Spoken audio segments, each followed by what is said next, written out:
Bienvenidas, bienvenidos, bienvenidas a otra de las actividades especiales de esta 36ª edición del Festival de Cine de Mar del Plata. Un festival de cine no solo es una selección de películas que se exhiben en un determinado periodo de tiempo, sino que también es las actividades especiales que nuclean, vinculan a la gente y hacen un punto de partida para diálogos, formas de ver y de pensar el cine y su relación con nosotros los espectadores, con nosotros los ciudadanos. Y de eso se trata especialmente este libro del cual vamos a hablar ahora, un libro escrito por Carla Grossman. El título es El espectro de la ausencia, cine argentino de postdictadura como renarración de la memoria colectiva.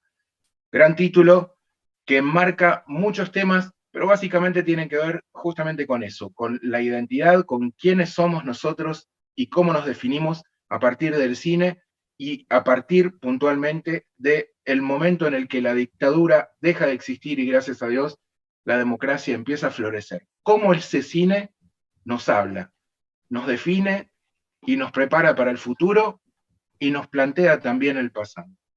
Ni más ni menos, todo un tema que vamos a tratar a continuación con muchos y muchas panelistas. Los dejo a todos con la moderadora, la licenciada Isabel Rostaño Toret. Isabel. Bueno, gracias, Pablo. Muchas gracias. Buenas tardes a todos y a todas. Bienvenidos a este encuentro. Como dijo Pablo, que tiene como motivo principal la presentación de este libro, de esta investigación de Carla Grossman, un texto que la verdad que se posiciona como un aporte muy significativo a los estudios sobre cine. Así que bueno, esperamos que puedan estar durante toda nuestra conferencia, nuestro encuentro, escuchar atentamente a los oradores. Y bueno, mi nombre, como dijo Pablo, es Isabel Rostaño. Soy licenciada en Artes Visuales por la Universidad Nacional de San Juan. Actualmente ejerzo la docencia, la divulgación y la investigación en equipos de trabajo del Instituto de Expresión Visual.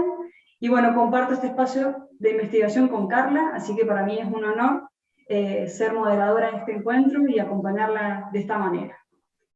Bueno, ahora atendiendo puntualmente al motivo de este encuentro, que es este libro, fue escrito por Carla Grossman entre el 2003 y el 2005 como motivo o con el objetivo de ser presentado como tesis de la maestría en artes del Departamento de Estudios Culturales Latinoamericanos de la Universidad de Auckland, New Zealand, y finalmente en el 2020 fue editado por el Fondo Editorial de la Cámara de Diputados de San Juan por haber resultado ganador del primer premio de Leonidas Escudero, categoría no ficción, del concurso literario San Juan Escribe 2019, organizado también por la misma Cámara de Diputados.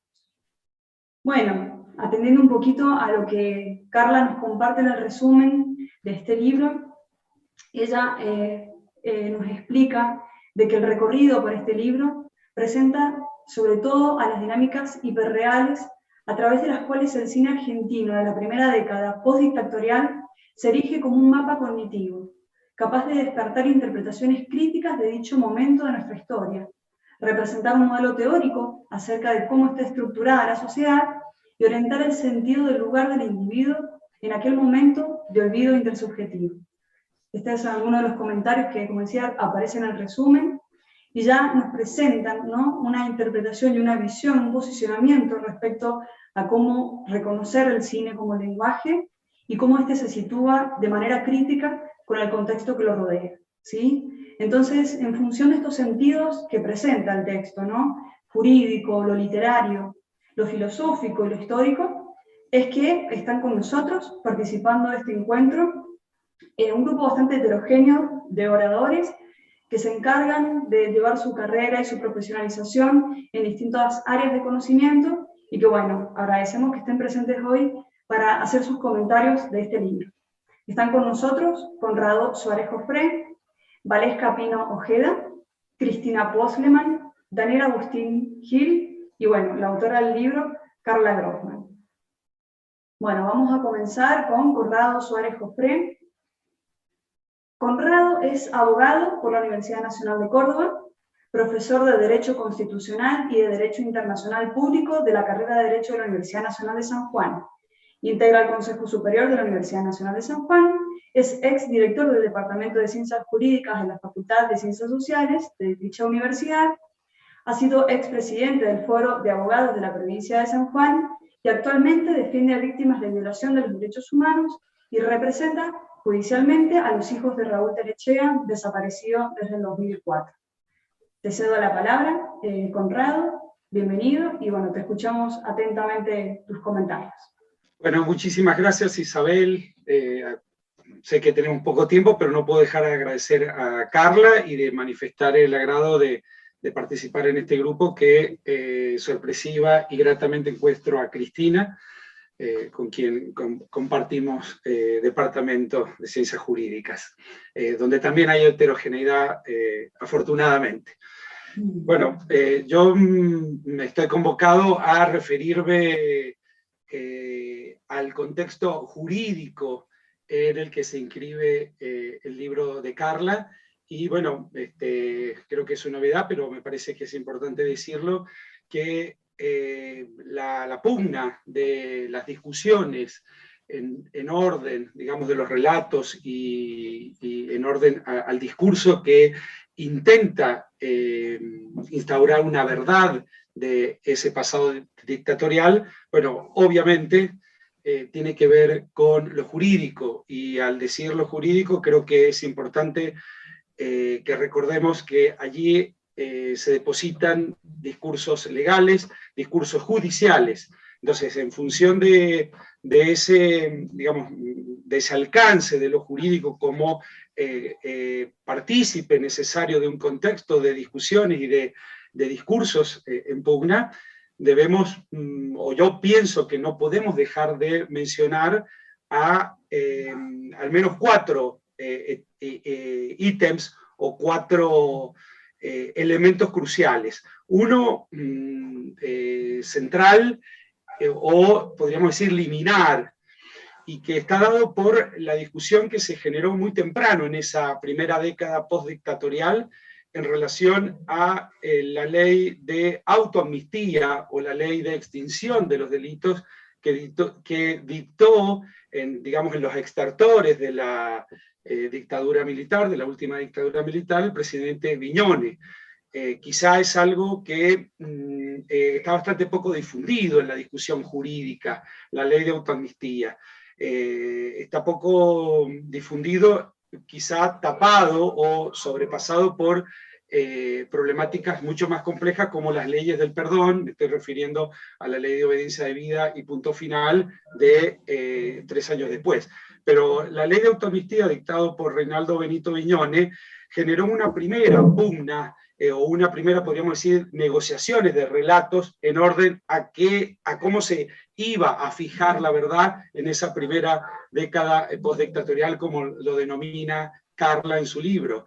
Y es porque, bueno, los candidatos de ese entonces, estoy hablando de una normativa dictada en septiembre del año 1983, muy poco antes de entregar formalmente el poder, la última dictadura, bueno, generó una división en orden a una discusión que se venía, ¿no? ¿Qué pasaba con los crímenes posteriormente ya definidos con una característica específica de lesa humanidad? En ese momento, ¿qué pasaba con los crímenes, las violaciones masivas a los derechos humanos?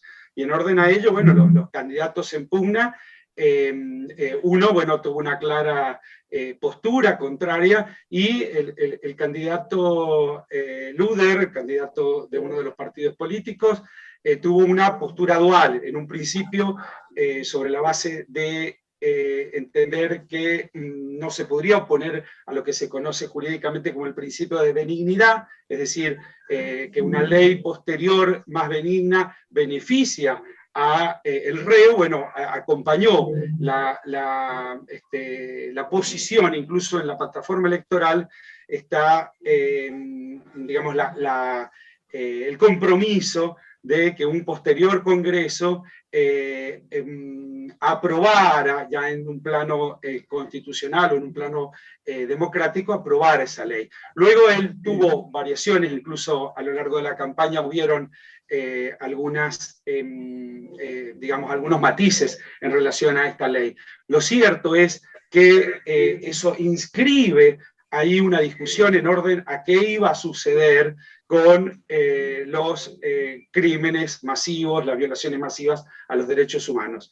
Otro ítem, y obviamente que uno debería en todo caso detenerse más en estos elementos de interpelación, pero bueno, prefiero hacer un repaso global. Otro ítem es algo de por sí obvio también, que es el juicio a los excomandantes, lo que se conoce como el juicio a las juntas. El juicio a las juntas está dentro de una propuesta electoral, de un compromiso electoral que es rápidamente, digamos, transita un espacio de cumplimiento muy rápido, y ya para abril del año 1985 comienza el juicio a las juntas.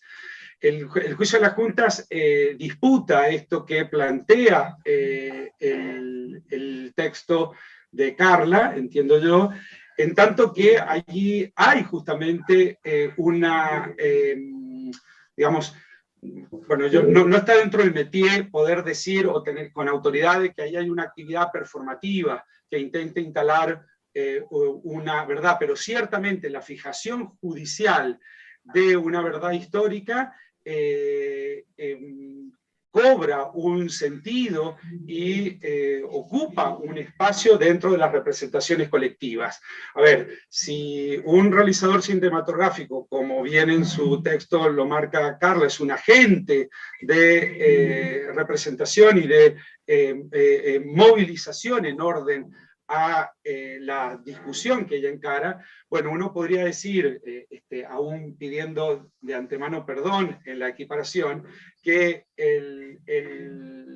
la puesta en escena de los juicios a las juntas tiene algo al respecto en orden a esa acción performativa de lo que significó los crímenes masivos de la dictadura. Nadie podría decir que sin esa reconstrucción, esa digamos, estoy tratando de recordar el término que utiliza Carla, que es totalmente acertado y que tiene que ver con instalar una verdad a partir de una acción. Bueno, yo le atribuyo lo mismo al juicio a las juntas. Posteriormente hay simulacros, el término que utiliza Carla.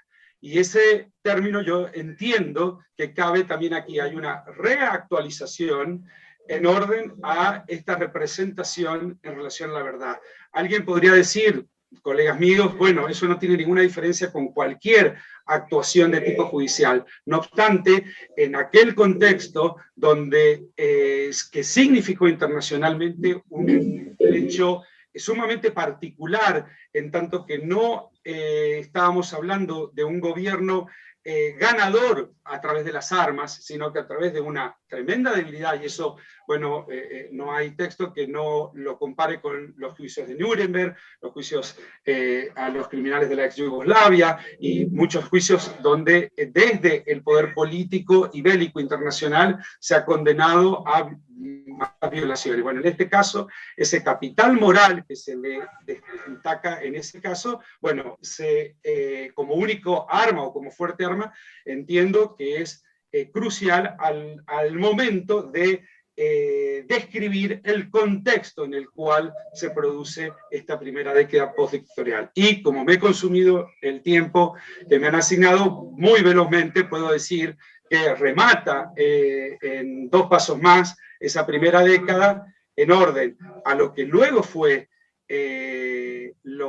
las leyes del perdón, las normas del perdón, estoy refiriendo, como ya dije, a la ley de obediencia de vida y punto final, que concede y que otorga este plano de tensión y de negociación permanente en orden a la instalación de una verdad, y luego culmina con los indultos de la era menemista del año 1989 y 1990, donde, bueno, sí, claramente uno podría decir que en ese contexto legal, judicial, bueno, hay una concesión a una intención de instalar otra verdad, de instalar de alguna manera una resignación, o podríamos decir un nihilismo, un descreimiento en relación a la posibilidad de darle un sentido y una vivencia positiva a el enjuiciamiento histórico.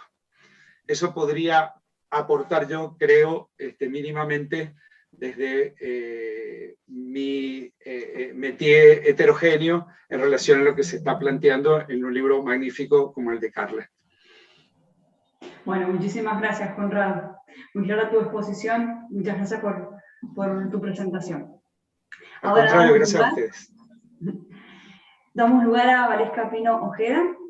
Valesca es doctora en Teoría Crítica y Literatura Latinoamericana por la Universidad de Washington, Seattle, directora del Centro de Estudios Latinoamericanos de Nueva Zelanda en la Universidad de Auckland. Combinando estudios culturales latinoamericanos, memoria y trauma en el contexto post-autoritario neoliberal en Chile, ha publicado internacionalmente sobre literatura femenina y gay, fotografía, activismo cívico, cine y música popular. Bienvenida, Valesca, te cedo la palabra para que nos compartas tu observación sobre el texto de Carla. Bienvenida. Muchas gracias, un privilegio estar aquí con puros colegas argentinos, qué lindo. Muchas gracias por invitarme, Carla, estoy encantada.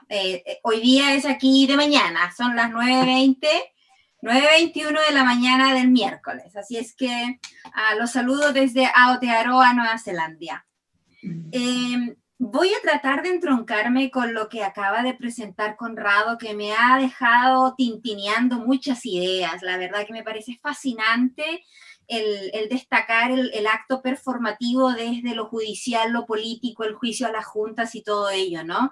Es decir, la escenificación de todo un proceso de establecer una memoria y un imaginario que es intelectual, que es político, que es afectivo, es decir, cómo vamos a recordar el futuro, cómo vamos a recordar el pasado a partir de entonces. Entonces es muy interesante, la verdad es que como que me hace replantearme lo que yo había traído preparado, porque me parece que inyecta un elemento muy, muy fascinante y en torno al concepto de lo performativo. Y mientras Conrado hablaba, yo pensaba en el caso chileno, cómo nosotros no tuvimos esa performance tan espectacular, digamos, de un juicio a la Junta y a Pinochet, sino que luego, digamos, tuvimos toda la escenificación del neoliberalismo hasta ahora, ¿no? Entonces es muy interesante comparar estos procesos, porque el ritual artístico de lo performativo definitivamente tiene un impacto tremendo en cómo se establecen ciertos recuerdos, ciertos hitos históricos, ciertos discursos.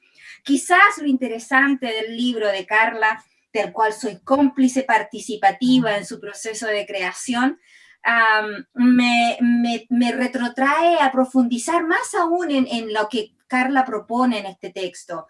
A mí me fascina sobremanera la manera en que ella define, digamos, que el cine, en este caso el cine argentino, postdictadura, y postdictadura no como una dictadura que haya terminado, sino como una era que se inaugura después de una dictadura, ¿no? En ese sentido, no como procesos que van concluyendo, sino que como procesos que se abren más bien, ¿no? En ese sentido, me parece absolutamente relevante la descripción de que el rol performativo del cine en los procesos de cambio, pero sobre todo hay un concepto que parece absolutamente esencial para los debates de entonces y de ahora, que es, digamos, el giro epistemológico. Es decir, ¿cómo podemos pensar nosotros los lenguajes simbólicos como interviniendo en la manera en que entendemos, conceptualizamos, incluso sentimos, digamos, el concepto de lo sentipensante de False-Borda, ¿no? Es decir, ¿cómo podemos nosotros en ese sentido ver el rol del arte? Y me parece que el gran aporte del libro de Carla es demostrar de que el cine cine es un actor, hace una performance, pero no para sellar un pasado ni para imponer un sentido, sino para dislocarlo, para dislocar esa versión que se nos ha dado. Y en ese sentido pone todas las cartas sobre la mesa para que de alguna manera se decante ni siquiera un actuar, sino que un activismo, como abre hacia un activismo en donde el relato cinematográfico como tal no solamente es un actor en este proceso de la memoria, sino que es un activista en la medida en que desarma tanto el mapa cognitivo que recordaba Isabel, ¿no? Se desarma tanto este mapa cognitivo que de alguna manera exige, desarma, descontextualiza ese presente para que el lector de la tesis, del libro, para que el auditor de la película se replantee desde dónde puede pensar y desde dónde pensar, digamos, ese pasado. Y claro, cómo pensamos el pasado impacta en cómo hacemos el futuro. Y en ese sentido, para mí el caso más concreto en este diálogo que hemos tenido con Carla todos estos años es el proceso chileno actual. Es decir, cómo se contextualiza el pasado va a fijar cómo se piensa el futuro. En este sentido, voy a leer un poquito aquí. Me parece que lo que plantea Carla, dice que la historia oficial, dice, por ejemplo, instala una nueva sintaxis de la memoria. Me parece a mí una aseveración magistral, la verdad. Una nueva sintaxis de la memoria. Es decir, cómo vamos a ordenar los elementos que componen nuestro repertorio memorialístico. Luego, para convertirse en un mapa cognitivo, esto es, en una señalética, es decir, que se transforma, tenemos una nueva ruta, hay nuevas señales para seguir pensando en esa memoria, para ver cómo vamos a ejercer el recuerdo del pasado atroz, los actos que son luego seguidos por dos películas más, ¿no? El Muro de Silencio y Buenos Aires, viceversa. En ese sentido, tiendo a creer, y he estado enseñando esta música yo en estas últimas semanas, cómo el cine, en este dislocamiento, ¿no? En este replantear el mapa cognitivo, el mapa afectivo, el mapa memorialístico, el mapa recordatorio, ¿no? Cómo de alguna manera, ustedes obviamente recuerdan la preciosa canción de León Gieco, ¿no? Es decir, cómo no ser indiferentes a la guerra, cómo no ser indiferentes al dolor, cómo no ser indiferentes al futuro. De alguna manera, lo que León Gieco nos decía en el 77, en el 78, de no dejarnos, digamos, absorber por la normalización del horror.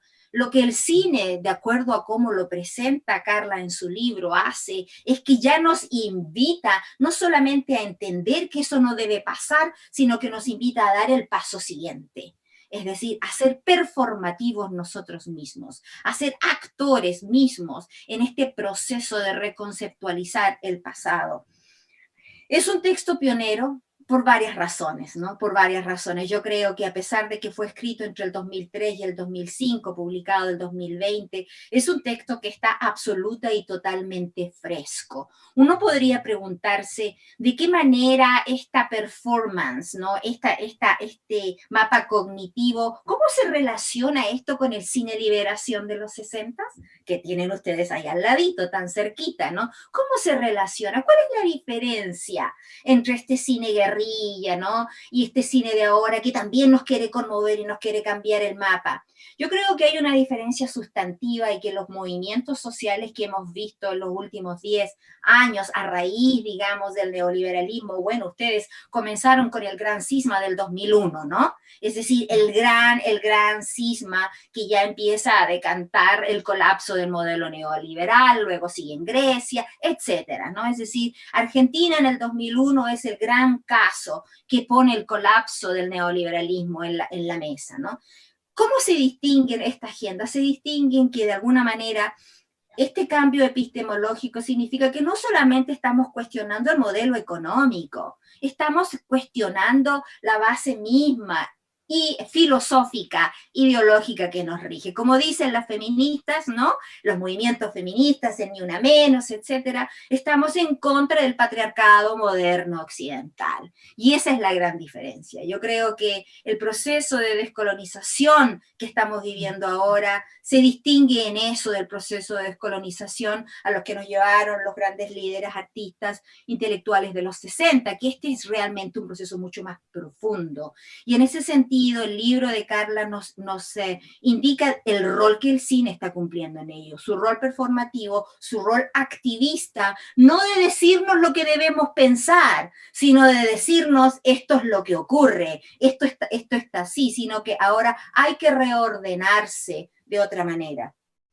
Me parece también un aporte fundamental en el libro de Carla las conjunciones que existen entre lo simbólico y lo filosófico y de qué manera los ámbitos se retroalimentan. Lo simbólico artístico abre lecturas filosóficas y lo filosófico teórico crítico ayuda a que el planteamiento simbólico también se entienda. Me parece que esas conjunciones transdisciplinarias, esos flujos entre las distintas fronteras del saber y del sentir son muy, muy importantes.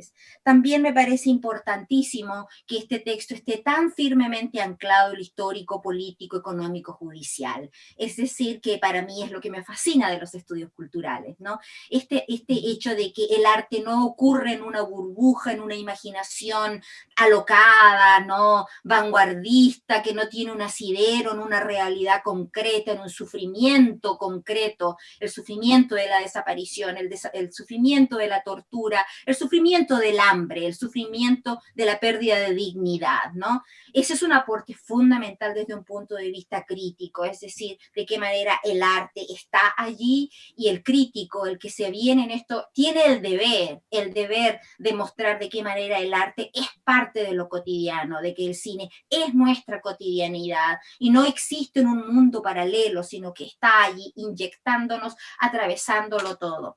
Y en ese sentido celebro enormemente que haya publicado su libro, Carla, te felicito, y celebro tremendamente que lo esté lanzando en su país, de que esté dialogando con los suyos y con la interlocución que realmente tiene sentido en todo esto. Así que muchas gracias y felicitaciones. Gracias, Valesca. Hermoso tu oratoria, muy, muy apasionante las lecturas que has hecho del texto de Carla. La verdad que invitan también muchísimo, movilizan a leerse, a leer el libro y a introducirse en él, ¿no? De manera apasionante también. Bueno, gracias. Damos ahora el lugar a Cristina Postleman. Cristina es doctora en Filosofía y Estética por la Universidad de Chile. Es docente, investigadora y directora del Instituto de Expresión Visual de la Universidad Nacional de San Juan. Miembro del Comité Académico del Doctorado en Filosofía de la Universidad Nacional de San Juan y es codirectora del proyecto CICIRCA, Modulaciones Conceptuales y Categoriales, Crítica Postcolonial, Filosofías Postestructuralistas. Le damos entonces ahora la palabra a Cristina. Bienvenida, Cristi, gracias por estar acá también con nosotros. Bueno, muchas gracias. Como decían Conrado y Valesca, la verdad que muy orgullosa y siempre le digo a Carla que muy alentadora su vida y su trabajo, así que muchas gracias por tenerme en cuenta, y bueno, y espero estar a la altura de estos magníficos y magníficas oradoras y oradores, así que yo voy a leer como siempre. Bueno, mi trabajo tiene unas 5 paginitas, así que es cortito, Times New Roman 12, se llama Ebullición. Consta de 4 puntos. Vamos con el primero. Protocolo de experimentación. Nunca podemos decir que un libro se agrega o que ensancha un archivo. En todo caso, un libro tiene como función primera mantener en ebullición las memorias que nos constituyen. Un libro insiste, más bien. Entre paréntesis, les comparto la etimología de este término, que preferí antes del de resistir. In quiere decir, mantener dentro, pero también sostener una intensidad. Y sistere quiere decir tomar posición, detenerse en un lugar. Entonces, ¿qué intensidades mantiene vivas este libro de Carla Grossman? Seguramente hay un número cercano a infinitas maneras de recorrerlo. No obstante, y como es de público y académico conocimiento, siempre es necesario, ante cualquier texto, plantearse un protocolo de experimentación, aunque sea mínimo. Y como siempre, es conveniente hacer un sobrevuelo ligero por las páginas para rescatar al voleo algunas primeras pautas experimentales.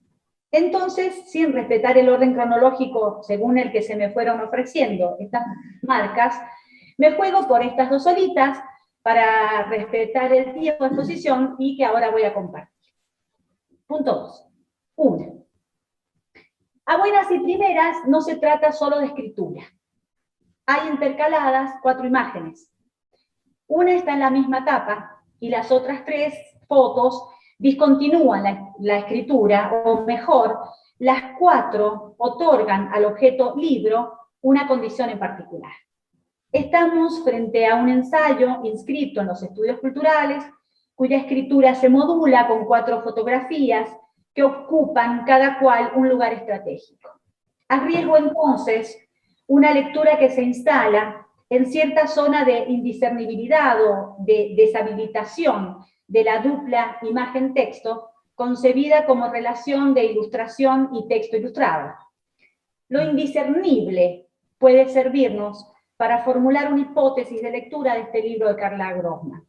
Lo indiscernible que nos remonta, al concepto de Deleuze y Guattari de percepto, sobre el que conversamos hace unos días con Carla, con el que estos autores refutan el dualismo cuerpo-lenguaje, apostando por una concepción inmanente de la sensación, del deseo, de la creación, podríamos decir. Inescrupulosamente me atreví a considerar este libro en la estela de esta categoría de percepto que se dirige más bien al ámbito de las creaciones artísticas, no a la producción teórica. Por eso digo algo irrespetuosamente, porque considero que acá imágenes y textos habitan esa zona configurada según distintos grados de indiscernibilidad, habitada de espejos, trayectos, límites y umbrales, cuerpos y palabras, pero sobre todo de espectros. Hipótesis de lo indiscernible entre estas dimensiones que nos habilita una experiencia, la de una batalla por el derecho a atravesar y sobrevivir los embates de lo que Jamel El-Tit y Errázuriz, en otro libro de características similares que se llama El infarto del alma, que es de 1995, expresan como precariedad del destino. Entonces, este percepto tiene como función conjurar esta imposibilidad, quizás la imposibilidad del encuentro entre imagen y palabra, del encuentro con el otro, con la otra, del encuentro de nuestro común y diferido destino. Conjurar la herida, la descompostura, la desprogramación de lo real, el horror. A partir de allí me planteé un itinerario. Salto la foto de la tapa, que me parece la síntesis de las otras. Entonces, en la primera imagen, un espejo apoyado en la pared es descubierto por nuestra mirada. Somos voyeurs, expectantes de un despojo. Ninguna otra imagen habría estado mejor elegida que esta para exponer reflejar la pura precariedad semiótica o del sentido.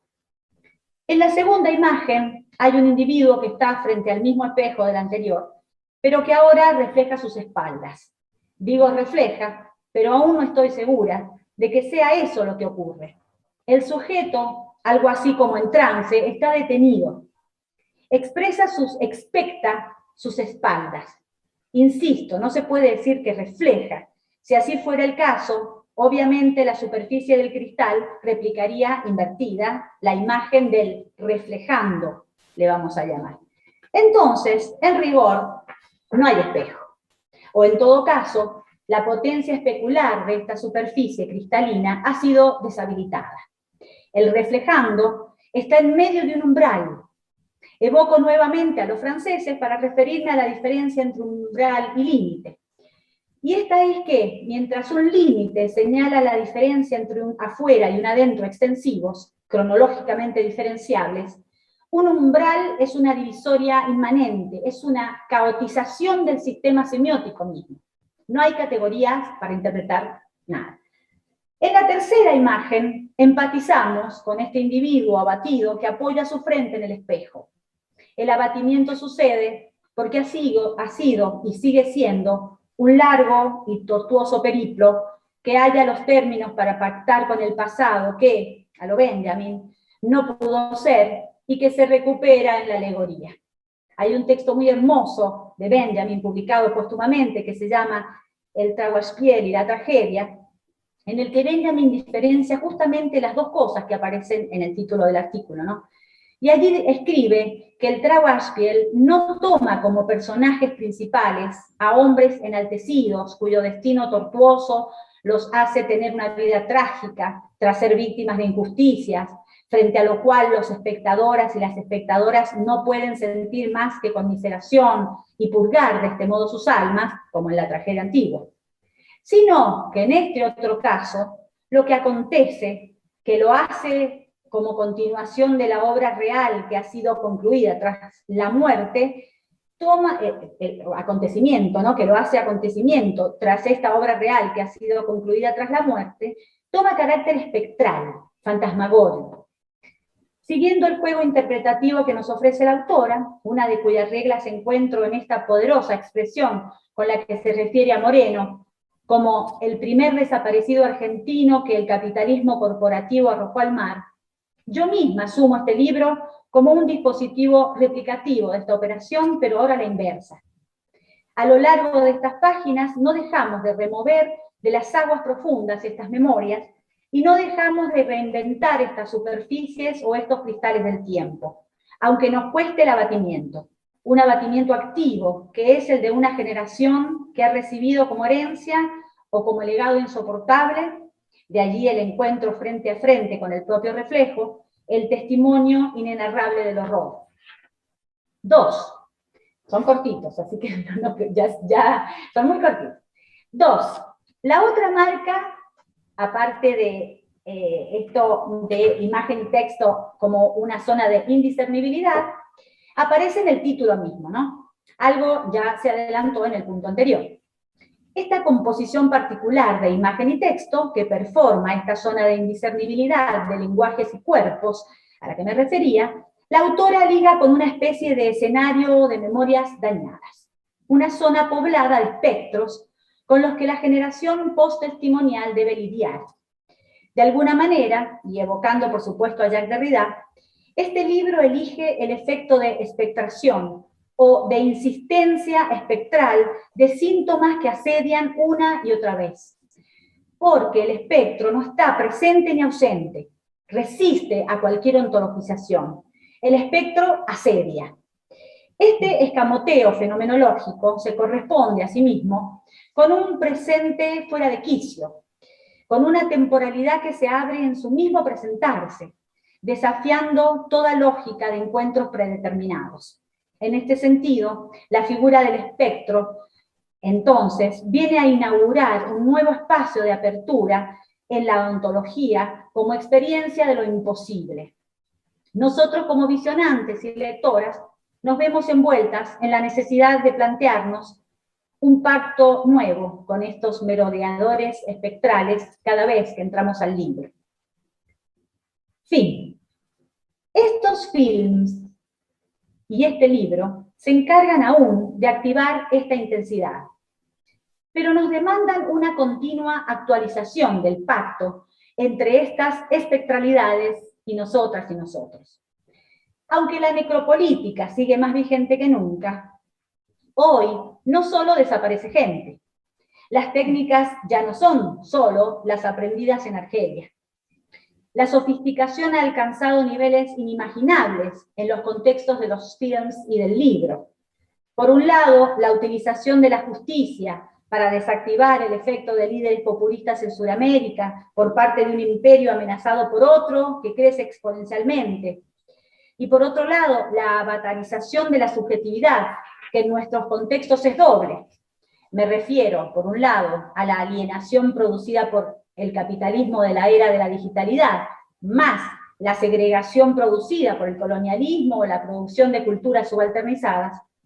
Estos factores, ¿no es cierto?, estos dos factores, como para describir en dos frasecitas la época actual, se activan para crear otro mito u otra ficción contractual que vuelve casi amenaza a volver obsoleto el mito de la desaparición.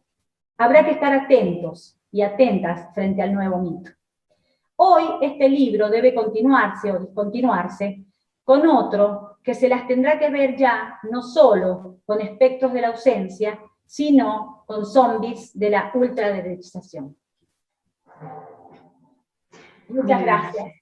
Gracias, Cristi, a vos.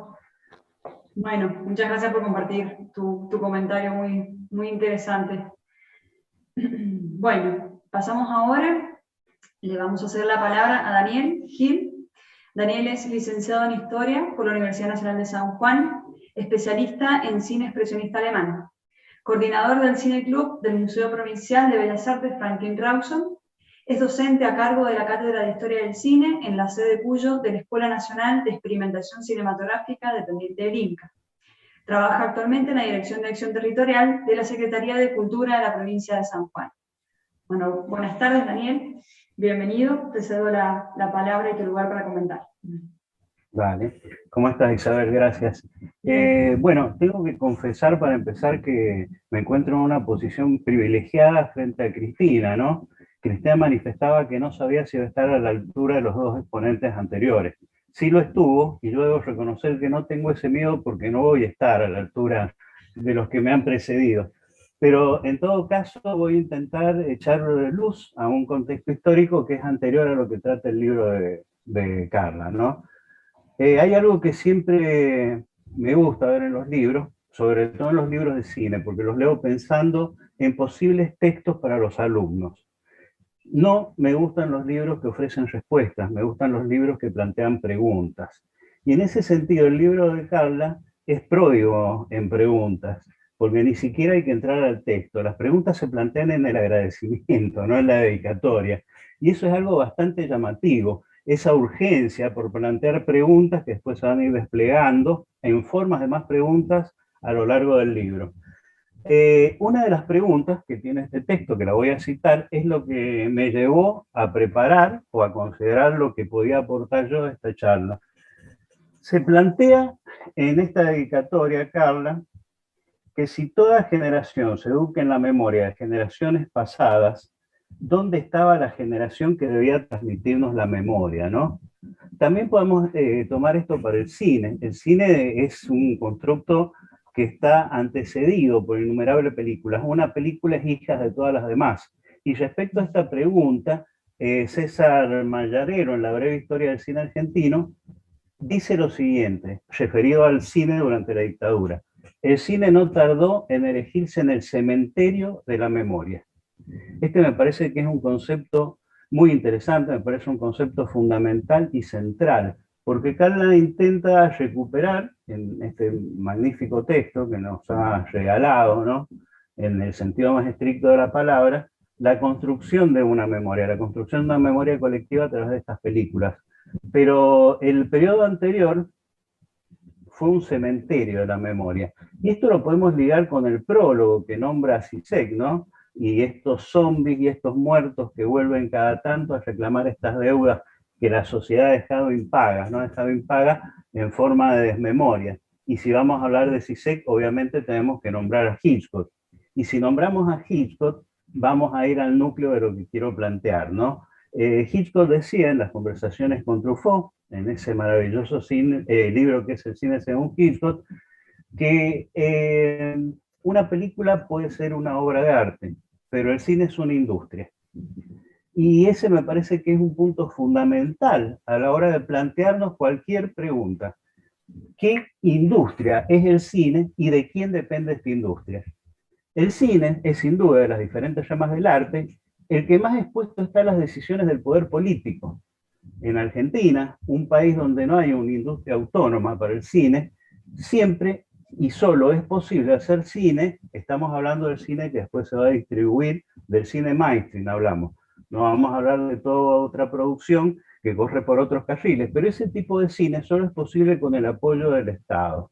Es decir, es un arte que debe lidiar con la continua intervención de un orden que no tiene que ver con lo estético y que por su carácter de proveedor y de financista decide respecto a lo que el cine tiene que mostrar. Por eso creo yo que es posible leer en las diferentes películas una historia de cómo el poder político necesita dar cuenta de ciertos contenidos que son fundamentales para su actividad. Desde 1933, año de la primera película hablada, y antes aún, te podría decir hasta nuestros días, las decisiones del Estado han marcado pautas y ritmos de producción fílmicas en Argentina.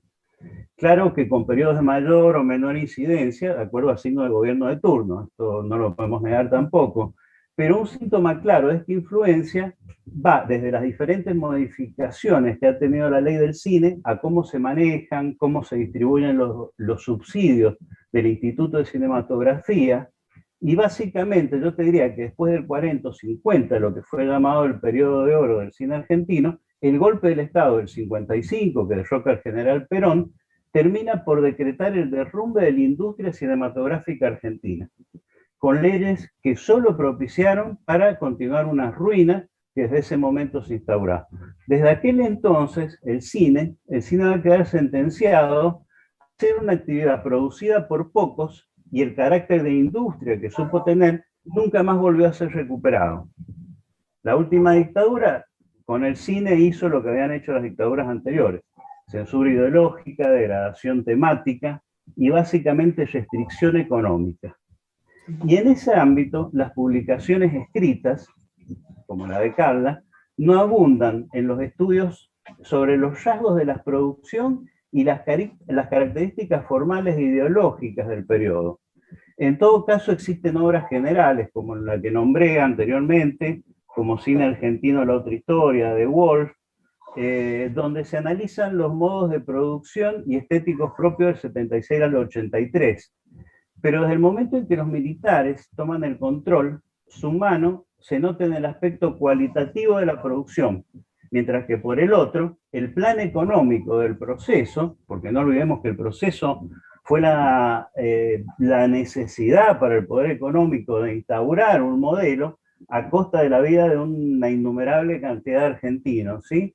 El plan económico del proceso también afectó indirectamente a la industria en las posibilidades de producción debido al impacto inflacionario, un mal endémico que sufre la Argentina.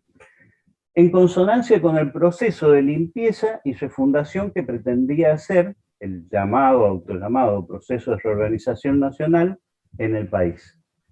Un férreo control de las manifestaciones artísticas, una cantidad de autores nacionales y foráneos prohibidos, una censura que prácticamente se extendió por todos los ámbitos de la difusión de la vida cultural y que sufrió el ensañamiento de la represión. Muchos de los principales guionistas, directores, actores sucumbieron a este proceso.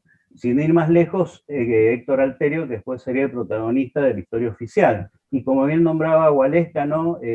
Pino Solanas, la desaparición de Raimundo Gleiser, el cine Liberación de los 70, un cine tan importante para la Argentina, que fue censurado y fue callado por lo que fue la dictadura militar. La dictadura militar, para una industria que estaba bastante consolidada en su momento, hablamos desde la dictadura militar que se instaura después del golpe de Perón hasta el 82, fue intervenida por los líderes del proceso. Hubieron leyes como la 18.019, que nace de mano del ente de calificación cinematográfica, organismo creado durante el gobierno de Onganía y manipulado por el gobierno militar, que ejercía funciones de censura ideológica, llegando a jactarse, los censores, de prohibir 700 películas a lo largo de 14 años. Esta desmemoria, este cementerio de la memoria, es a lo que se refiere el autor que cité en la primera parte, ¿no? Esta construcción ya no de la memoria, sino del olvido, que se va a dar durante el gobierno militar, me parece que es una de las características fundamentales a la hora de hablar de la industria en el cine argentino. No voy a extenderme en cómo se da este proceso de desideología. Disculpen, pero estoy saliendo de una gripe y estoy muy trabado con la garganta, por eso estoy tomando agua. no nos vamos a extender en esto, pero sí lo que vamos a decir es que la apertura del sistema democrático lo que va a marcar es un cambio fundamental. Conrado bien explicaba el cambio que se daba, ¿no? En términos de representación con este juicio de las juntas, todo esto que Conrado habló en un principio, me parece que es fundamental para entender el sentido que va a tener el cine, y que Carla lo analiza muy bien, en el periodo democrático. El cine en el periodo democrático también va a ser visto y se va a fomentar esta industria con un objetivo político. El objetivo político que tenía en ese momento el alfonsinismo era fortalecer los instrumentos que tuvieran que ver con la memoria, era sacar la idea de que podía haber otro golpe de Estado y inculcar nuevamente una idea de democracia que la Argentina nunca había llegado a tener de forma completa después del primer golpe de 1930.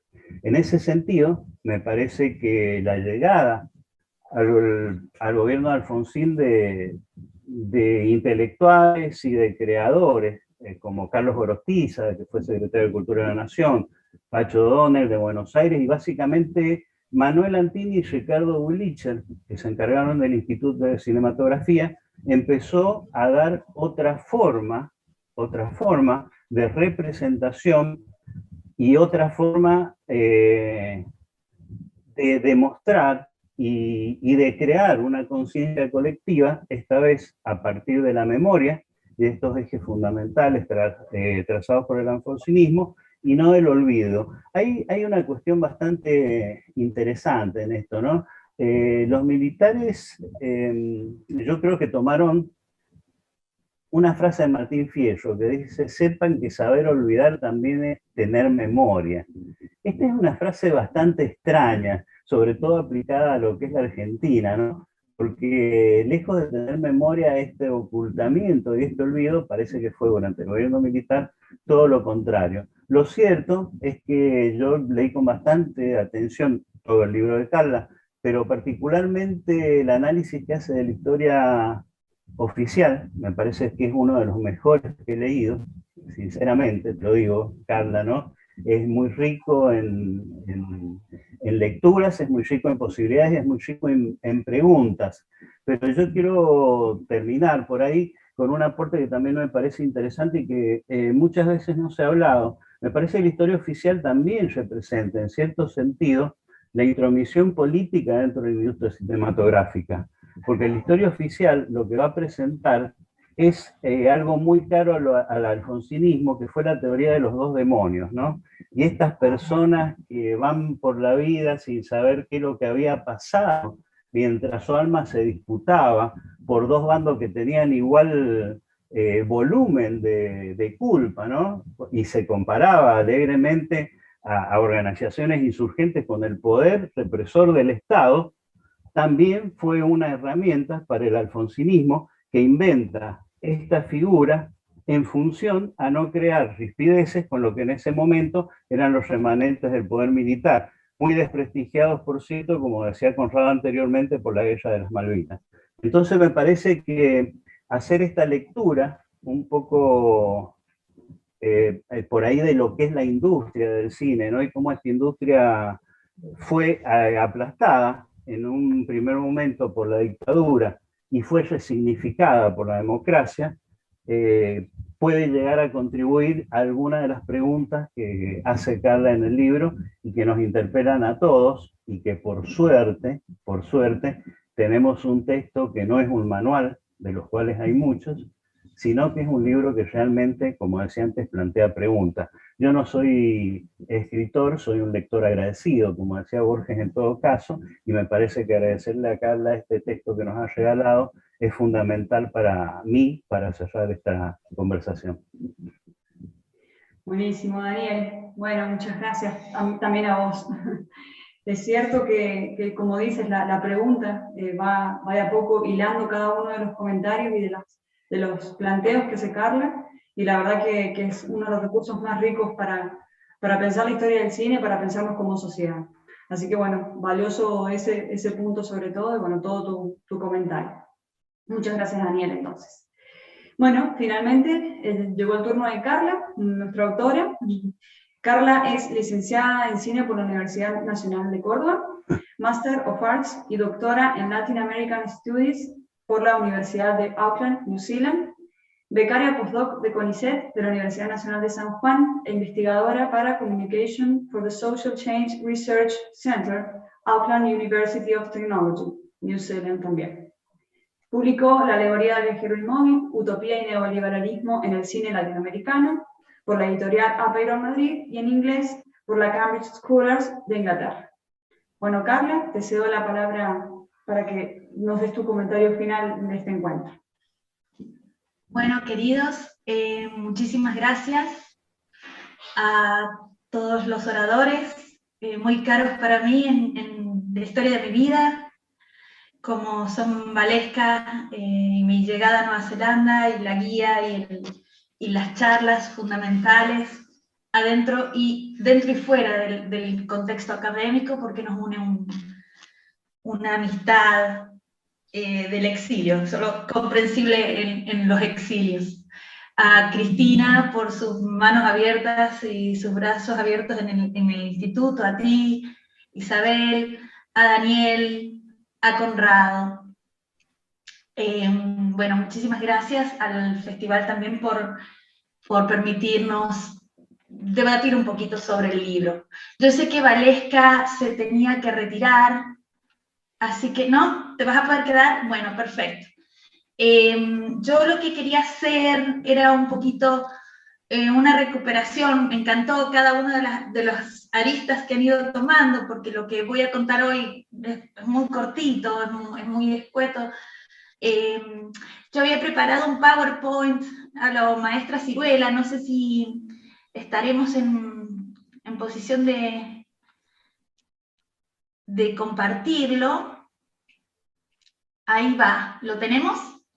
Sí, Carla, ahí se puede ver. Bueno, ahí va, lo voy a poner en, ¿cómo se dice? Presentación. Ah, está, presentación. Ahí está.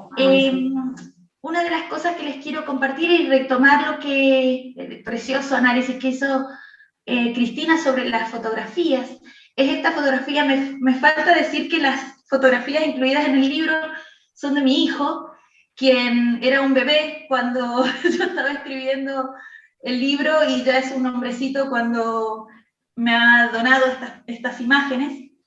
Y que, bueno, esta imagen de la portada me significa bastante, como para resumirles lo que ha sido la preocupación central de este texto, que son los problemas de la representación de los sujetos involucrados dentro de las experiencias dictatoriales y postdictatoriales.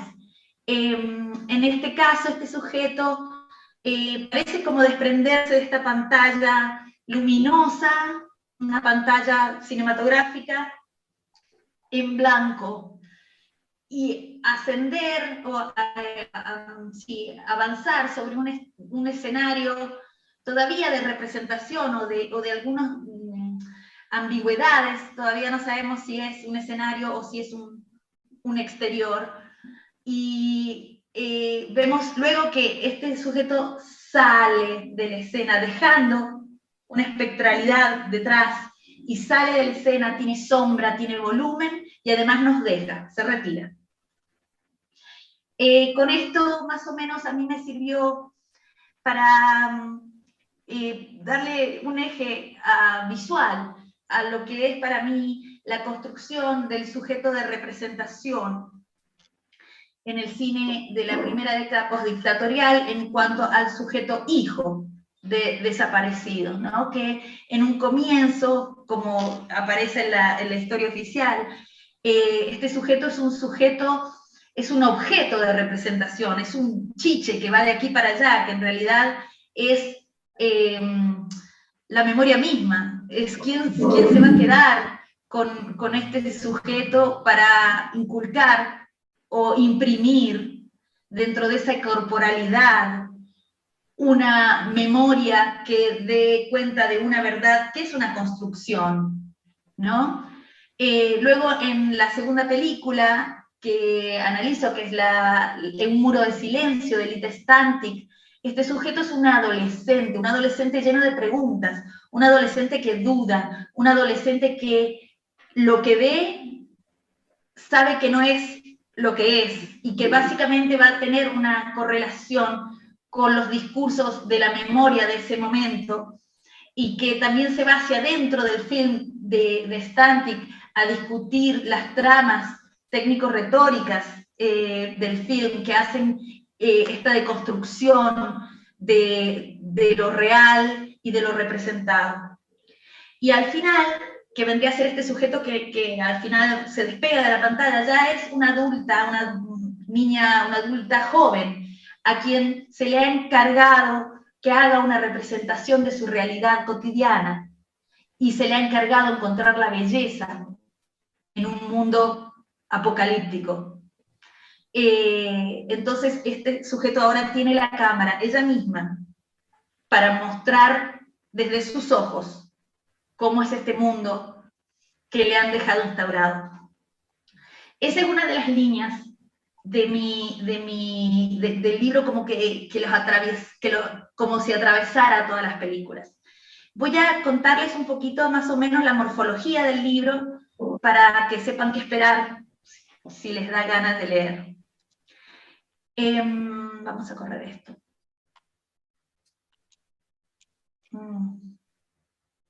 A ver, sí. Entonces, acerca de la historia y la memoria colectiva, ¿no? La materialización del discurso histórico en la dimensión intersubjetiva de la memoria se opera cuando se pueden transformar las vivencias individuales en experiencias colectivas que se inserten en códigos culturales compartidos, nos dice Elizabeth Zelin en su texto Los trabajos de la memoria, que es un trabajo seminal maravilloso, que sirvió muchísimo de ayuda en este trabajo. Entonces, vamos a ir hacia cómo se van construyendo estas memorias, ¿no? Esta cuestión de la experiencia, porque al final son todas experiencias individuales, ¿no? Que para que se construya una comunidad y un acuerdo intersubjetivo de que todas estas experiencias están signadas por un voy a repetir, un signo epocal, hay que construirlas a partir de, primero, extroyectar esto, sacar hacia afuera la historia y la experiencia. Entonces se construye comunidad en el acto narrativo, compartido, en el narrar y en el escuchar, nos dice Zelin de nuevo. Esto para mí resultó imprescindible al momento de estudiar lo que es el contexto del cine postdictadura como una parte activa en los procesos de elaboración social de la memoria, no ya reflexiva, de contarnos cómo era esa historia, de este reflejo, de ahí los espejos que también introduzco como imágenes. Ya no es una cuestión de reflejar lo que entendemos como real, ¿no? Sino de poner esa representación en crisis y ponerla en el lugar de la elaboración, de la performance. ¿Sí? Entonces, es posible usar las mediaciones simbólicas para resignificar el marco interpretativo histórico del poder, que es básicamente lo que nos contaba Daniel recién. Si tenemos una agenda, ¿sí? Una agenda que realmente durante los procesos de redemocratización, a pesar de esta cuestión escénica y casi operística, hollywoodense, que fueron los juicios, también quedaban cosas solapadas, quedaban cosas bajo la alfombra, por ejemplo, no se destacaban cuáles eran las responsabilidades cívico-económicas detrás de estos delitos de lesa humanidad. No se daban los nombres de los cómplices, no se daban los nombres de esta red de garantores, va a decir Frank Graciano, de audiencia garantora, que fue todo el sistema social para que una cosa como la desaparición, el asesinato, la tortura puedan ocurrir. Tiene que haber una sociedad que de alguna manera lo avale, ¿no es cierto? Entonces, lo que hay y que el cine me parece que lo entendió maravillosamente, fue que tenía que taclear este marco de interpretación histórico del poder, que era el marco hegemónico, ¿no es cierto? Entonces, las imágenes evocadoras del arte y de las ficciones, del cine y de la literatura pueden, desde una textualización alternativa, que es lo que les propongo que hizo el cine de postdictadura, no hegemónico, puede interponer sentidos a la construcción de la memoria histórica colectiva que luego se configura un sociolecto, que legitima un texto histórico como verdad. Allí, en ese sociolecto, en esa negociación intersubjetiva, es donde vamos a cimentar una idea histórica. Entonces, por eso aquí cito el texto anterior, el texto de mi tesis, por eso está en el 2005. Entiendo que las mediaciones simbólicas ya no son actos que representan la historia, sino hechos que la constituyen. Y eso es muy importante, porque estamos entendiendo ahora el cine como lo rescató Conrado, como un actor, y como lo rescató Valesca, como un activista. Vamos ahora también otra cosa que afronta este libro es el problema entre una idea de discurso y una idea de renarración. El discurso se corresponde con los campos de la explicación o la referencialidad, en cambio la renarración habla de la comprensión de una experiencia que no soporta un discurso que represente todo lo sufrido y lo terrible. Por eso ha sido abordado por los campos del arte. Vamos a decir, el discurso, la documentación, por ejemplo, todo lo que fue el informe de la CONADEP, todos estos son discursos casi desprovistos de una corporalidad, de una experiencia, de una subjetividad, a pesar de que se convocaban testimonios, eran testimonios en unas burbujas y sin el grado de interacción social que cada una de esas experiencias demandaba para explicar y para sustentar lo que le sucedió, ¿no es cierto? Y que en ese caso yo pienso que la historia oficial por eso es una nueva sintaxis, porque pone en contexto, en un marco de interpretación nuevo, estos testimonios, y por eso yo sugiero en el libro que se hace como una simulación testimonial, porque se lleva el testimonio, se lo vuelve a insertar, ya no desde el lugar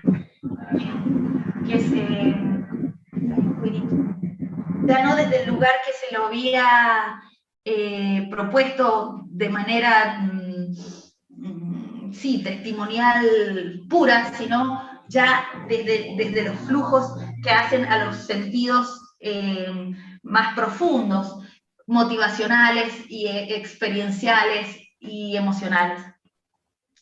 Entonces, aquí las escenas de producción del lenguaje de los medios expresivos, dice Nelly Richard en 2001, serán las superficies de inscripción hacia donde la memoria ha desplazado las huellas de la experiencia en respuesta a solicitaciones discursivas del presente. O sea, donde mirando el cine de postdictadura nosotros podemos ver esas huellas inscriptas de un pasado dictatorial o de sus resabios en nuestra propia corporalidad y en nuestra propia historia. Esa es la poética de postdictadura, de la que también hace referencia Morián. Es maravilloso el flujo reflexivo de la escena crítica chilena, por lo menos en aquel momento en el que yo trabajé este texto, ¿no? Me sirvió muchísimo, es muy esclarecedor, muchas gracias a la gente de Chile por pensarlo.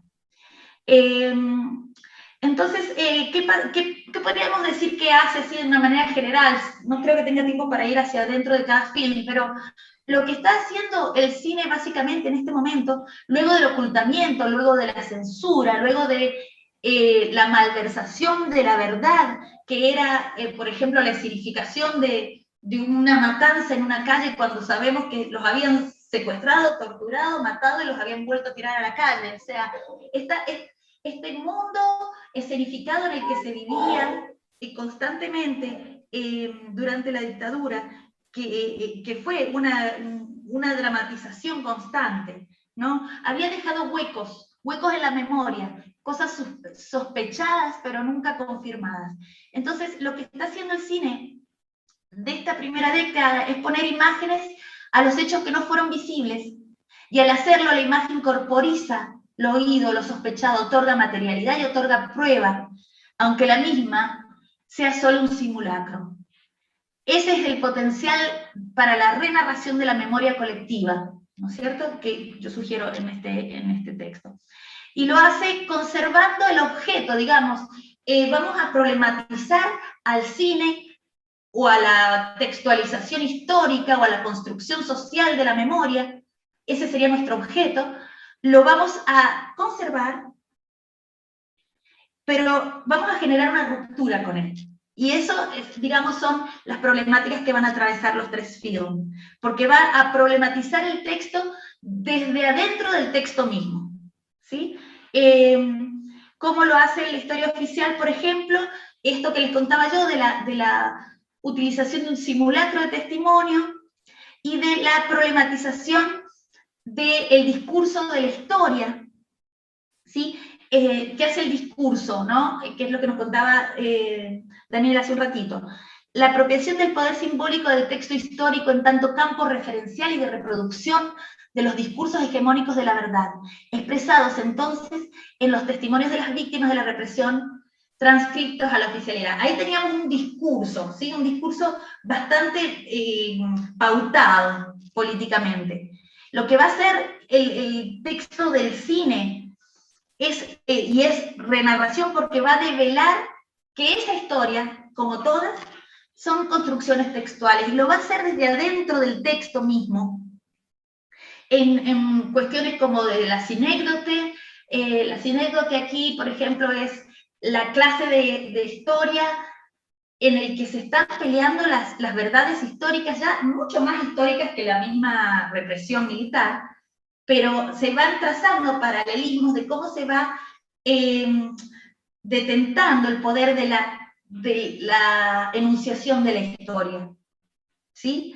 Tiene varias otras capas este capítulo, pero también hay cuestiones de metáfora y hay cuestiones de la construcción de la simulación testimonial ya hacia adentro, como las formas en que se va generando verosimilitud y empatía con los espectadores, que es lo fundamental, que en eso hay un salto cualitativo enorme respecto del nuevo cine latinoamericano, ¿no? Fundamental esta vuelta al melodrama, y aquí Daniel es un experto en los géneros, esta cuestión de la empatía y de la catarsis. Aquí, en el asunto del muro de silencio, hay una problemática hacia adentro del texto que es metalingüística, porque el film va a explorar en su propia posibilidad semiótica para convertirse en la palabra que sustituya lo perdido. Estamos hablando de procesos de duelo, estamos hablando de formas de representar lo irrepresentable que es la pérdida, y en medio de un estado de melancolía. Y entonces esta cuestión también tiene un aspecto moral, que sería el problema moral que enfrenta esta representación al ofrecerse como la superficie de inscripción. O sea, ¿cómo podemos en un film, en una historia, en una narración, dejar allí de alguna manera enclavado el dolor y la experiencia personal? Y aparecen cuestiones de las memorias ejemplares y las memorias sujeto. Bueno, es muy larga la forma en que tendría que desarrollar esto, pero bueno, cierro. En el último capítulo, que es dedicado al film de Alejandro Agresti, de Buenos Aires viceversa, hago también un juego en el título, hablando de esta viceversa, es decir, la violencia de la representación y la representación de la violencia, ¿no? En Buenos Aires viceversa, y trato de llevar esa memoria al presente, cómo se vive en el presente esa construcción histórica de la memoria, que ya es post indultos, y lo que le significó socialmente a la sociedad tener que aceptar que aquello que se había sentenciado y se había de alguna manera juzgado como una violación a los derechos humanos, y se había escrito el nunca más, y se había de alguna manera condenado socialmente, ahora lo teníamos que olvidar. Estábamos en una etapa que los autores que yo sigo le llaman del olvido intersubjetivo, ¿no? O sea, la construcción del olvido es también una construcción como el de la memoria. Voy a cortar aquí para darles las gracias y bueno, y pasarle la palabra a Isabel para que cerremos. No sé, espero no haberlos aburrido. Gracias. Ahí se escucha. Bueno, muchísimas gracias, Carla. De nuevo, en nombre de todos los que hemos estado acá compartiendo esta mesa con vos, como decía Daniel, gracias por regalarnos tu libro, por haber puesto todo tu esfuerzo para que finalmente esté publicado, esté circulando y llegue a la mayor cantidad de público posible. Y en relación a eso aprovecho este momento para comentar que el libro se puede obtener de manera física mediante la página web de diputadossanjuan.gov.ar. En el menú de arriba está la pestaña Cámara en Acción, en la opción Fondo Editorial está el contacto para poder solicitarlo, pero también está disponible la biblioteca del ENERC, ubicada en la provincia de Buenos Aires, para tener un primer acercamiento si alguien quiere o si lo necesita como material de estudio. También ya lo puede conseguir ahí. Y bueno, pueden conocer otros textos de Carla accediendo a su perfil en academia.edu, para conocer también cuáles son otros de sus trabajos, de sus tesis, investigaciones, que tiene bastante para leer y conocer en sus análisis. Bueno, entonces damos por finalizado este encuentro. Gracias a los organizadores del festival también por cedernos este espacio, por permitir esta difusión, ya que la tecnología nos ha permitido de alguna manera eliminar puentes que la geografía no nos estaba permitiendo trazar. Hoy estamos todos acá y compartiendo un espacio realmente muy valioso para lo que nos ha convocado, que es este documento. Bueno, despedimos a todos, muchas gracias por habernos acompañado al finalizar este encuentro. Y bueno, ojalá que como este existan muchos más. Gracias, Carla, de nuevo, y a todos los oradores y a los organizadores del evento. Hasta luego.